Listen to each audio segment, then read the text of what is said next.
Good morning friends, welcome to my channel doctor captain Amitash. Introduction तो हर बार देता हूँ। मेरा नाम डॉक्टर कैप्टन अमिताश है। मैं ऑर्थोपेडिक सर्जन हूँ, एमएस ऑर्थोपेडिक्स किया हुआ है। पहले फ़ौज में था, अभी अजमेर में मैं काम कर रहा हूँ। अभी मैं क्षेत्रपाल हॉस्पिटल मल्टी स्पेशलिटी हॉस्पिटल में काम कर रहा हूँ, जो कि अजमेर में है। ठीक है, तो आज का टॉपिक मैं लेके आया हूँ आप सबके लिए। पेशेंट्स बहुत बोलते हैं कि गर्दन में बहुत दर्द है ना। ये समस्या जो सर्वाइकल का प्रॉब्लम है, बहुत कॉमन चीज़ हो गई है जी, बहुत ही कॉमन हो गई है। ये अगर हम अभी से ध्यान इस चीज़ पे नहीं देंगे ना, फिर ये बहुत बड़ी प्रॉब्लम आगे जाके दे सकती है। अगर मैं एज ग्रुप की बात करना चाहूँ, जो नेक पेन बोलते हैं, जो क्रोनिक नेक पेन बोलते हैं, तो उसमें अगर मैं देखा जाऊँ तो आजकल बच्चे जो पढ़ाई करते हैं 10 से 15 साल, 20 साल, 30 साल, ये जो एज ग्रुप है 30 टू 40, 20 टू 40 ईयर्स के ये जो एज ग्रुप है, उनको ऑफिस में बैठ के, जैसे कंप्यूटर है ऐसे बैठ के, ये देखिए कंप्यूटर में ऐसे बैठ के करते रहता है काम, ऐसे झुक के करते रहता है, तो दिन भर करने की वजह से क्या होती है, गर्दन में स्ट्रेन आ जाती है, राइट। तो ये सर्वाइकल जो स्ट्रेन है, तो उसी की वजह से आपको दिक्कत होती है, राइट। सो इसके लिए आज मैं बताऊंगा कि क्यों होता है, सर्वाइकल का प्रॉब्लम क्या होता है, मैं अच्छे से समझाऊंगा। और एक तो मैंने बात किया 20 टू 40 ईयर्स तक, अब 40 टू 50 और 50 टू 60 प्लस 60, 70, 80 ईयर्स, जैसे हर एक एज ग्रुप में डिफरेंट कॉज होती है। बहुत सारी रीजंस हो सकती है गर्दन का दर्द। बहुत कॉमन जो है वो है गर्दन का स्ट्रेन, जो सर्वाइकल स्ट्रेन जो बोलते हैं, स्प्रेन और स्ट्रेन बोल सकते हो आप। तो स्ट्रेन की वजह से ये दर्द होता है। तो बहुत सिंपल सी एक्सरसाइज मैं आज आप सब लोगों को बताना चाहता हूँ, सो दैट आप करें और आपके ये जो सर्वाइकल मसल्स होते हैं और ये ट्रेपीजियस जो बोलते हैं, इसको स्ट्रेंथन करना रहता है। ये अपर, ये शोल्डर के, और ये ट्रेपीजियम के, और ये गर्दन के, ये चीज़ आपको करना ही पड़ेगा। ये अगर स्ट्रेंथन करेंगे तो आपको ये दर्द, कुछ लोगों को यहाँ से दर्द यहाँ सिर तक जाएगी, बहुत सारी प्रॉब्लम्स आती है सर्वाइकल से। कुछ लोग हेवी हेलमेट पहनने की वजह से, ड्राइव लंबे समय तक मोटर बाइक कार चलाने की वजह से भी आती है। तो बहुत सारे रीजंस हैं। हाँ, मैं नहीं बोल रहा हूँ कि आपको डॉक्टर के पास आना है और आना नहीं है, आना है। और कुछ बेसिक जांचें होती है, जैसे एक्सरे करवा लिया, अगर बहुत ज़्यादा है तो एक एमआरआई करवा लिया, एमआरआई सर्वाइकल स्पाइन का, या फिर एक्सरे, पहले एक्सरे करवाना पड़ेगा, x-ray cervical spine AP lateral. तो ये रही जांच की। अगर आपको समस्या है, बहुत ज़्यादा प्रॉब्लम्स हो रहे हैं, तो आप ज़रूर आइए हॉस्पिटल, आके दिखा दीजिए, और जो आपको नेसेसिटी इन्वेस्टिगेशन है वो तो करवाना ही है। बट मैं बेसिक चीज़ें बता सकता हूँ जो आप घर बैठे बैठे एक्सरसाइजेस कर सकते हैं, ठीक है। So let's move on to the exercises. Simple सी एक्सरसाइजेस है, आप ये डेली करेंगे तो आपको बहुत फ़ायदा होगा। सुबह उठ के 10 से 15-20 मिनट अगर ये करेंगे, या फिर जब भी टाइम मिलेगा, अगर ऑफिस में बैठे तो ऑफिस में करो, अगर काम पे गए तो काम पे बैठ के जब भी टाइम मिलेगा 10-15 मिनट आप कर लीजिए। जब भी टाइम मिलेगा ज़रूर कीजिए, क्योंकि करने से ही आपको स्ट्रेंथन मिलेगा, उसी से आपको ये राहत मिलेगा, ठीक है। Let's start the exercises. तो अगर हम सर्वाइकल का एक्सरसाइजेस बात करेंगे, तो ये देखिए बेसिक चीज़। अब मैं सीधा बैठा हूँ, right. First thing is first, हमेशा आपको पोस्चर करेक्शन करना रहता है। ये देखिए, अगर मेरा गर्दन देखोगे, बहुत लोग ना ऐसे झुक के बैठे हैं, ऐसे, कुछ लोगों का तो गर्दन ऐसे हो जाता है, समझ रहे हो, देख रहे हो आप, ऐसे हो जाता है। तो पहली चीज़ पोस्चर करेक्शन। पोस्चर करेक्शन बहुत इंपॉर्टेंट चीज़ होता है। जब भी आप बैठोगे तो सीधा बैठना है। ये देखिए, सीधा बैठना है। योगा में भी बोला गया है कि सब चीज़ें सीधा होना चाहिए, अपनी रीढ़ की हड्डी एकदम सीधा होना चाहिए। तो एकदम सीधा सीधा बैठना है, कमर का भी, अपर बैक भी, सर्वाइकल भी, ये सीधा। फर्स्ट ऑफ ऑल, जब भी आप बैठोगे सीधा ही बैठना है। तो ये पोस्चर करेक्शन मोस्ट इंपॉर्टेंट है। जब भी आप काम कर रहे हो तो क्लोज टू द टेबल, आप फेस अपने लेवल पे सीट एडजस्ट कर लीजिए, और ऐसे करोगे आप, जो ऑफिस में बैठे हैं ऐसे ही करना है। मैं समझ सकता हूँ कि काम करते करते आप ऐसे हो जाते हैं। जब भी आपको रिमेंबर कि आपको पोस्चर करेक्शन करना है, अगर आप ये करना शुरू कर दिया तो आपकी आधी प्रॉब्लम खत्म हो जाएगी। सिर्फ ये करने से, पोस्चर करेक्शन से, राइट। फर्स्ट मैंने बात किया posture correction, right. Posture correction is very important aspect of cervical care, ठीक है। नेक्स्ट अभी एक्सरसाइज सिंपल, आप जब भी बैठोगे रिलैक्स बैठिए, ऐसे कुर्सी पे बैठ जाइए। ये देखिए पहले हम मूवमेंट्स करेंगे, ठीक है। सर्वाइकल फ्लेक्शन जो बोलते हैं, आपको ये देखिए ऐसे करना है, सर्वाइकल फ्लेक्शन ऐसे पकड़ के ऐसे ही रखना है 10 सेकेंड। 1 2 3 4 5 6 7 8 9 10 हो गया, रिलैक्स। याद रखिए कोई भी सर्वाइकल मूवमेंट्स, जर्की मूवमेंट्स ऐसे ऐसे ऐसे नहीं करना है, आराम से करना है, ठीक है। ये जो मैं एक्सरसाइज बोल रहा हूँ ये सारे एज ग्रुप के लिए है, एडोलेसेंट, मिडिल एज और ओल्ड एज सबको है, ठीक है। सब एज कर सकते हैं, कोई भी एज हो, जिनको सर्वाइकल स्पॉन्डिलोसिस है या फिर इंटरवर्टिब्रल डिस्क जो प्रोलैप्स होते हैं वो सब लोग कर सकते हैं, ठीक है। अब ये फ्लेक्शन मैंने बोल दिया, इसको आप 3 बार करना है, 3 से 5 बार कर सकते हैं सेट, वो भी 10 to 12 15 टाइम्स कर सकते हैं। 15 टाइम्स 3 सेट, 15 टाइम्स 3 सेट्स, ठीक है। अब मैंने फ्लेक्शन बोल दिया, अब नेक्स्ट एक्सरसाइज है एक्सटेंशन, सर्वाइकल एक्सटेंशन बोलते हैं। इसको ऐसे करना है, आराम से करना है, काउंट कीजिए 1 2 3 4 5 6 7 8 9 10, बैक स्लोली रिलैक्स, ठीक है ना। कोई भी एक्सरसाइज को विगरसली करेंगे तो स्ट्रेन और बढ़ जाएगा, तो इसलिए मैं कह रहा हूँ आपको विगरसली नहीं करना है, आराम से करना है, कोई जल्दी नहीं है, आराम से करो आप, ठीक है। अब नेक्स्ट एक्सरसाइज है सर्वाइकल साइड, मतलब साइड लैटरल मूवमेंट्स, ठीक है, लैटरल। तो आप ऐसे हैं, मैंने फ्लेक्शन बोल दिया, एक्सटेंशन बोल दिया, आप ये लैटरल 1 2 3 4 5 6 7 8 9 10, ठीक है, आराम से आ रहा है। नाउ राइट हो गया, फिर लेफ्ट 1 2 3 4 5 6 7 8 9 10 हो गया, आराम से करना है, ठीक है। ये बेसिक मूवमेंट्स हो गए, फ्लेक्शन, एक्सटेंशन, लैटरल मूवमेंट्स। अब टिल्टिंग, अब देखिए 1 2 3 4 5 6 7 8 9 10, राइट हो गया, लेफ्ट 1 2 3 4 5 6 7 8 9 10 हो गया, ठीक है। जब भी आप करेंगे तो ये यहाँ पे खिंचाव पड़ता है, तो आराम से करना है, यहाँ पे खिंचाव पड़ेगा, यहाँ पे खिंचाव पड़ेगा। बहुत लोगों को जो एडवांस सर्वाइकल स्पॉन्डिलोसिस जिनको होता है उनको क्या हो जाता है, ये एक्सरसाइज, सिर्फ यही एक्सरसाइज 5 मिनट भी अगर करेंगे तो बहुत फ़ायदा होगा। और जब इनिशियली आप स्टार्ट करेंगे तो आपको चक्कर आना, थोड़ा डर लगना, ये सब हो सकता है। तो आप जब ऐसे होगा तो पानी पी लीजिए, थोड़ा रेस्ट कीजिए, फिर आप आराम से कीजिए।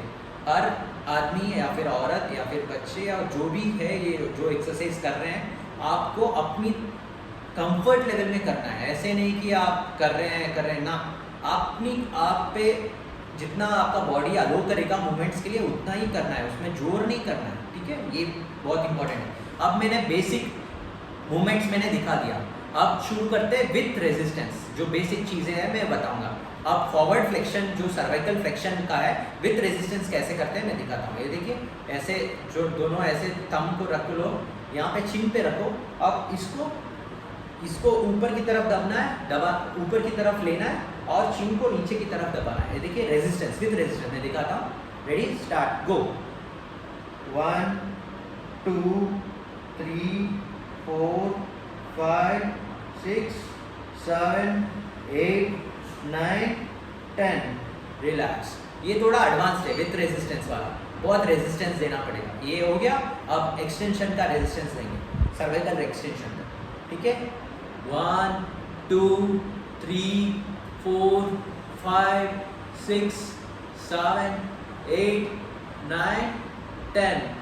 तो अब ये क्या है, ये मसल्स पे जोर पड़ा, मुझे ये पड़ा और ये पड़ा, ठीक है, हो गया, ये हो गया। फिर नेक्स्ट विथ रेजिस्टेंस वाला साइड टिल्ट, ये देखिए साइड नॉट टिल्ट, लैटरली, ठीक है। 1 2 3 4 5 6 7 8 9 10 रिलैक्स। ठीक है, फिर लेफ्ट साइड 1 2 3 4 5 6 7 8 9 10, ये विथ रेजिस्टेंस वाला है। Ready, next 1 2 3 4 5 6 7 8 9 10। अब यहाँ पे जोर पड़ा मुझे। हाँ, नेक्स्ट 1 2 3 4 5 6 7 8 9 10 रिलैक्स। अब ये मूवमेंट्स हो गया, विथ रेजिस्टेंस हो गया। अब मैंने रोटेशन का बात करूँगा। मैंने रोटेशन इसलिए नहीं बताया था क्योंकि रोटेशन जब आप स्टार्ट करोगे आपको चक्कर सब आना शुरू हो जाता है, क्योंकि सर्वाइकल पेन और cervical spondylosis often associated with headache and also giddiness. तो ये दो चीज़ आपको हमेशा होगी। जब अगर ये है तो थोड़ा एडवांस स्टेज में है आपका, थोड़ा you have to be very careful. तो ये जो रोटेशन है उसको केयरफुली करना है। ये देखिए सिंपल सा रोटेशन, 1 रिलैक्स 2, ये थोड़ा मुश्किल होगा मैं समझ सकता हूँ, बट कोशिश जरूर कीजिए। 3 4 5, मैं 5 ही कर रहा हूँ क्योंकि मैं चाहता हूँ कि आप 5 से ही शुरू करें, क्योंकि वो थोड़ा चक्कर आने की चांसेस होती है। अब उल्टा रिवर्स 1 2 3 4 5। ठीक है, रिलैक्स। अब ये करना बहुत ज़रूरी है। ठीक है, that is very important. Rotations carefully करना है, वरना चक्कर बहुत ज़ोर ज़ोर से आएगा। अगर आ रहा है तो आप धीरे धीरे से कीजिए, 1 2 कीजिए, तीसरे दिन 3 4 कीजिए, फिर चौथे 5वें दिन 5 से 10 कर सकते हैं। तो 5 से 10 सेट 3 बार करना है। ये सारी चीज़ें 5 से 10 बार करना है और 3 सेट में करना है। ये करेंगे तो काफ़ी है। ठीक है, अब नेक्स्ट मैं बता रहा हूँ, जो पूरा सर्कल जो नहीं कर पाएंगे उनके लिए हेमी सर्कल कर सकते हैं आप। ये देखिए, ये भी कर सकते हैं। 1 2 3 4 5। ठीक है, अब नेक्स्ट है ये देखिए 1 2 3 4 5। राइट, जोर जोर से नहीं करना है, आराम से करना है। ठीक है, नेक्स्ट है, ये बहुत ही रिलैक्सिंग है। इतना करने के बाद आपका ये सब टाइटनेस फील होगा। तो उसके बाद क्या करना है, श्रगिंग ऑफ शोल्डर जो बोलते हैं, जो ट्रेपीजियम शोल्डर को, ट्रेपीजियम जो ये मसल है, ये दिख रहा है ना, ये मसल ट्रेपीजियम, ये रोम्बॉइड शेप का मसल होता है ट्रेपीजियम को, उसको भी स्ट्रेंथन करना है। वो बहुत ही की रोल करता है। जैसे ये सर्वाइकल मसल्स होते हैं वैसे ही वो भी इंपॉर्टेंट मसल्स होते हैं। ठीक है, इसको देखिए सिंपल से 1 2 3 4 5 6 7 8 9 10 रिलैक्स। ये आप करके देखिए, आपको बहुत ही रिलैक्स फील होगा। ये भी आप करेंगे 3 सेट्स 10 सेकेंड्स टू 15 सेकेंड्स आप कर सकते हैं। ठीक है, इतना कर सकते हैं। This is very relaxing. जब भी ऑफिस में बैठा है ऐसे करके देखिए, आपको बहुत ही आराम मिलेगा। बहुत ही रिलैक्सिंग है ये ऐसे। Right, shrugging off shoulders, right, is very important exercise. ठीक है, और मैं अभी कुछ शोल्डर्स का और अपर बैक का एक्सरसाइज भी बताना चाहता हूँ, क्योंकि दिस इज़ ऑल रिलेटेड। ये पेन, अपर बैक पेन, ये सब रिलेटेड है। सो आई वॉज टेलिंग यू, मैं वही बोल रहा था आपको। अभी खड़े होके मैं एक्सरसाइजेस बता रहा हूँ। ये पेक्टोरलिस जो स्ट्रेच होता है ना, ये पेक्टोरलिस मेजर और माइनर मसल्स होते हैं, जो चेस्ट मसल्स होते हैं। इसको भी आपको स्ट्रेंथन करना है। तो इसका स्ट्रेचिंग एक्सरसाइज मैं अभी दिखा रहा हूँ। ठीक है, ऐसे कोई भी डोरवे हो तो ऐसे डोरवे में आप खड़े हो जाइए। ठीक है, तो डोरवे में खड़े होके आपको देखिए, एक तो ऐसे, I hope you are able to see, ये देखिए ऐसे नीचे की तरफ, डाल के इसको आगे जाइए और इसको स्ट्रेच कीजिए, ठीक है। 1 2 3 4 5 6 7 8 9 10, ये लोअर हो गया। और ये 1 2 3 4 5 6 7 8 9 10, ये मिड हो गया। इसको ऐसे भी कर सकते हो आप, 1 2 3 4 5 6 7 8 9 10। और ऊपर का अगर जब सीलिंग का हो ना तो इसको स्ट्रेच करना है, 1 2 3 4 5 6 7 8 9 10। तो ये स्ट्रेचेस हो गए मसल्स के, ये अपर बैक, मिड बैक और लोअर बैक के स्ट्रेचिंग एक्सरसाइज हो जाएगा। तो और एक स्ट्रेच है जो मैं वहाँ पे डोर के सामने मैंने आपको दिखाया। तो और एक स्ट्रेच है जो चेस्ट का स्ट्रेचिंग होता है, पेक्टोरलिस मेजर और माइनर का। तो आपको ऐसे क्लैस्प करना है, ये देखिए ऐसे दोनों उंगली को ऐसे क्लैस्प करके आगे झुक के, आगे देखिए ऐसे मैं दिखाता हूँ आपको, ये देखिए आगे झुक के स्ट्रेच करना है आपको, ठीक है। आगे ये जो मेरा अपर बैक देखेंगे, ये बैक ये स्ट्रेच हो रहा है, 1 2 3 4 5 6 7 8 9 10। तो इसको आप 3 टाइम्स करेंगे, 3 टाइम्स, ठीक है। ये बहुत ज़रूरी है, 3 टाइम्स 30 सेकेंड्स पकड़ लीजिए, स्ट्रेच करना है। तो ये पूरा अपर बैक मुझे स्ट्रेच फील हो रहा है सिर्फ एक बार करने से। तो आपको डेली इसको करेंगे तो आपको फ़ायदा होगा। तो मैं अभी लाइंग डाउन पोजीशन में आपको कुछ दिखाऊंगा। तो लाइंग डाउन पोजीशन में सर्वाइकल अपर, सर्वाइकल बैक का मैं बता रहा हूँ आपको, ठीक है। तो वो भी बहुत ज़रूरी है, उसको भी आपको करना है, ठीक है। मैं दिखा रहा हूँ आपको, ठीक है। आप ऐसे लाई डाउन कर लीजिए, ठीक है। अब यहाँ पे पिल्लो रखना है, तो मेरे पास तो नहीं है, तो मैं आपको पिल्लो रख के देखिए ऐसे रिलैक्स होना है। चिन टक बोलते हैं, चिन को आपको टक करना है।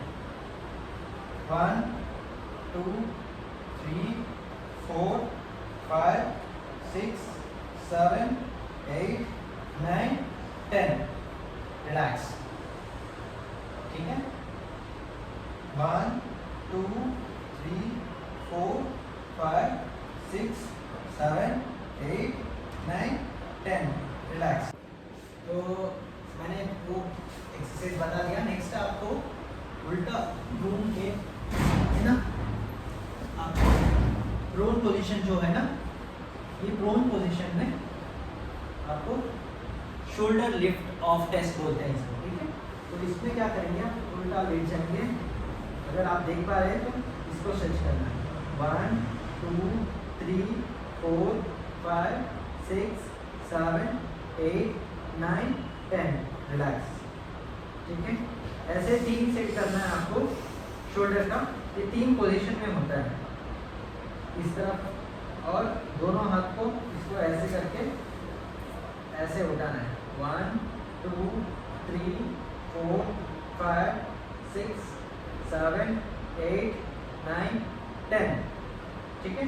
ये भी 3 टाइम्स करना है, रिलैक्स, ठीक है। अब इसमें थर्ड वेरिएटी है, आपको दोनों हाथों को ऊपर ले जाना, इसको उठाना है, 1 2 3 4 5 6 7 8 9 10।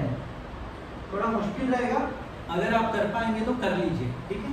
और दूसरा, ये जो अपर और लोअर बैक दोनों के लिए आता है, इसको बोलते हैं प्लैंक। तो इसको आपको 10 सेकेंड्स के लिए करना है, 1 2 3 4 5 6 7 8 9 10। अगर इससे ज़्यादा आप कर पा रहे हो तो अच्छी बात है, कर सकते हैं। ज़्यादा जोर मत दीजिए, जितना आप कर पाएंगे उतना ही करना है। तो आपने देख लिया, मैंने सारे एक्सरसाइज बताया। पहले मैंने मूवमेंट्स बताया, cervical movements, then with resistance बताया, देन अपर ट्रेपेजियम का एक्सरसाइज बताया। They are all isometric exercises. तो आइसोमेट्रिक का यही फ़ायदा है कि हर एज ग्रुप कर सकते हैं और जब चाहे आप कर सकते हैं। और ये बहुत आसान से एक्सरसाइजेस है जो आप घर में बैठ के कर सकते हो। तो इसलिए मैं ये बात को स्ट्रेस करना चाहता हूँ कि जो जिन लोगों को सर्वाइकल स्पॉन्डिलोसिस का डायग्नोसिस हुआ है और ये सब प्रॉब्लम्स जिनका है, तो उनको ये सब एक्सरसाइजेस करना ही है। और मैं आपको ये अभी ये वीडियो में मैं ये भी बताना चाहता हूँ कि ये जो मैं सर्वाइकल स्पॉन्डिलोसिस है ये सब क्या समझना चाहिए ना। तो मैंने ये देखिए इधर, अगर समझेंगे तो इसमें देखेंगे तो ठीक है ना, I hope you are able to see, ठीक है ना। ये देखिए, ये आपका वो होता है बोन्स, ठीक है। ये गर्दन का है, ये लंबार का है, ये गर्दन का है, लंबार का है, डॉर्सल का है, ये लंबार का है, और ये सेक्रम है, ये कॉक्सिक्स है। तो ये अपना वर्टिब्रल कॉलम है, ठीक है। अब मैं जो बात कर रहा हूँ, डिस्क की बात कर रहा था आपको, जो cervical spondylosis, cervical intervertebral disc prolapse जो बोलते हैं, उसमें ये हड्डी होती है, हड्डी के बीच में आप देख रहे हो पिंक वाला, ये है डिस्क, नॉर्मल डिस्क। अगर आप ध्यान से देखोगे तो यहाँ पे है स्पाइनल कॉर्ड, ये स्पाइनल कॉर्ड, और स्पाइनल कॉर्ड से दोनों तरफ से आते हैं नर्व रूट्स, ठीक है। जब एज हो जाता है या फिर आप ज़्यादा स्ट्रेस लेते हो काम में हर दिन, तो क्या हो जाता है, डिहाइड्रेट हो जाता है। ये डिस्क जो होता है डिहाइड्रेट होके ये डिस्क बाहर ऐसे आना शुरू हो जाता है, right. This red thing you can see, blue thing is normal, the red thing is abnormal. तो अबनॉर्मल चीज़ ये आके इस नस को दबाना शुरू करता है। जब ये नस जो है हाथों को सप्लाई करता है, पाँव को सप्लाई करता है, तो ये सर्वाइकल भी हो सकता है या लंबार भी हो सकता है, मतलब सर्वाइकल भी और लंबार भी। तो इसको बोलते हैं इंटरवर्टिब्रल डिस्क प्रोलैप्स। तो वो स्टेजेस होते हैं, मैं उस पर जाना नहीं चाहता, और भी बहुत सारे स्टेजेस होते हैं। डिस्क प्रोलैप्स हो गया, डिस्क प्रोट्रूशन हो गया, कि डिस्क बल्ज हो गया, कि डिस्क डेसिकेशन हो गया। तो उसी हिसाब से हम आपको गाइड करेंगे। इसके लिए आपको एक एक्सरे करवाना रहता है, उसके साथ आपको एक MRI करवाना रहता है। तो इसके बाद में और एक बात आपको स्ट्रेस करना चाहता हूँ कि इस ऑस्टियोपोरोसिस के बारे में, क्योंकि ऑस्टियोपोरोसिस और ये सब कंडीशंस बहुत ही कॉमन है और ये बहुत ही प्रिविलेंट है। ये अगर आप देखेंगे, ये अप्रैल 2023 का स्टडी है इंडिया में जो हुआ है, ठीक है।